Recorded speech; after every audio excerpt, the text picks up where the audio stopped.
बिस्मिल्लाहिर्रहमानिर्रहीम। अस्सलाम वालेकुम। बेशक ये फल और सब्ज़ियाँ अल्लाह पाक की ख़ास नेमतें हैं, लेकिन आज के दौर में इन सब्ज़ियों और फलों पर किए जाने वाला ज़हरीला स्प्रे, खादें और गंदे पानी से बेपनाह बीमारियों में इज़ाफ़ा हो रहा है। हमें चाहिए कि हम जहाँ तक हो सके ऑर्गेनिक फल और सब्ज़ियाँ इस्तेमाल करें ताकि बीमारियों से बचा जा सके। इसी सिलसिला में हमने बीएम फार्मर के नाम से एक चैनल का आगाज़ किया, जिसमें हम आपको इंतहाई सादा और आसान तरीक़ों से घर की छत पे, घर के लॉन में तमाम सब्ज़ियाँ अपनी ज़रूरत के लिए उगाने के आसान तरीक़ाकार बताएँगे। आज जिस सब्ज़ी के बारे में हम बात करेंगे वो है पालक। पालक जिसको फ़ौलाद का ख़ज़ाना कहा जाता है, बहुत आसानी से उगाई जा सकती है, हर घर में उगाई जा सकती है, आपको किसी किस्म के कोई तजर्बे या ट्रेनिंग की ज़रूरत नहीं है। पालक एक दफ़ा उगा ली जाए तो पूरा मौसम सरमा आप इसे काट के घर में पकाने के लिए इस्तेमाल कर सकते हैं। घर की छत पे, गमलों में, बाल्टियों में, घर के लॉन के अंदर, घर में क्यारियाँ अगर आपके पास अवेलेबल हैं, जहाँ पर चाहें आप इसको लगा सकते हैं। इसको लगाने का टाइम सितंबर से लेकर अक्टूबर और नवंबर के आखिर तक है। इसको लगाना इंतहाई आसान है। लगाने के बाद किसी किस्म की खाद, स्प्रे की कोई ख़ास ज़रूरत नहीं पड़ती। सबसे पहले हम क्या करेंगे कि एक अगर प्लास्टिक की टोकरी के अंदर हम इसको उगाने की कोशिश करेंगे।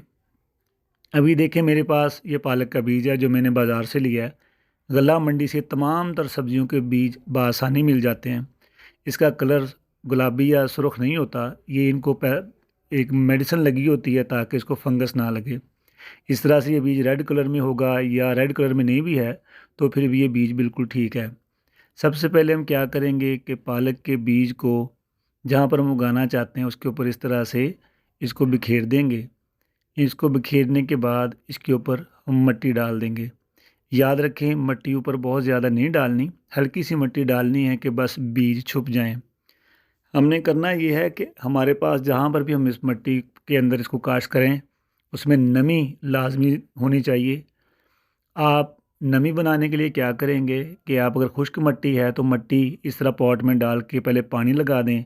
1 से 2 दिन के बाद जब पानी बेहतर हालत में थोड़ा कम हो जाए तो आप उसको गोडी कर दें तो इस तरह से मिट्टी तैयार हो जाती है। उसमें लगाने के बाद ऊपर से हम मिट्टी डाल देंगे। ये मैंने लॉन के अंदर पालक लगाई, उसकी जर्मिनेशन भी आपके सामने है। इसी तरह मैंने छाँव में पालक लगाई, उसकी जर्मिनेशन में थोड़ा सा प्रॉब्लम ये आया कि ज़्यादा धूप ना मिलने की वजह से पालक की ग्रोथ अच्छे से नहीं हो पाई। लेकिन जहाँ पर ताज़ा और सेहतमंद हवा के साथ साथ धूप मिली, जहाँ पे साफ़ पानी मिला, वहाँ पे बहुत अच्छी ग्रोथ हुई। ये छाँव में जो पालक उगी है उसकी ग्रोथ अच्छे से नहीं हो पाई, तो मैंने फिर धूप में जो पालक उगाई थी एक साइड पे, वो मैं आपको दिखाता हूँ। ये देखें, ये भी उसके साथ ही मैंने काश्त की थी और ये माशाल्लाह बड़े अच्छे तरीके से ये पालक हो गई है। और आज नवंबर के शुरू में अब तक 3 से 4 दफ़ा हम इस पालक को काट के घर के लिए इस्तेमाल कर चुके हैं।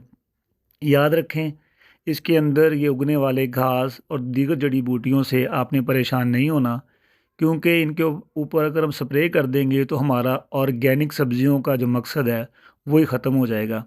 हमने खाद के बगैर और स्प्रे के बगैर सब्जियां घर के लिए उगानी है।